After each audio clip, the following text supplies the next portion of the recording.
আসছি। হ্যালো বন্ধু, কোন জায়গায় আসিস রে?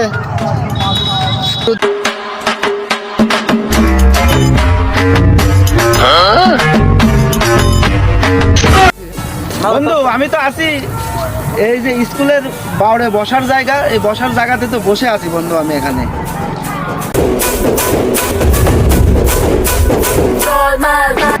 বন্ধু তাহলে আমি বসে থাকলাম, তাহলে তুই চলে আয় এখানে, আমি তো এখানে বসে আছি। এই ছেলে বেলের কাজ নাই, ছেলে বেলের কাজ নাই, খাইয়ে দায়ে বসার জায়গাতেই রাখিছে।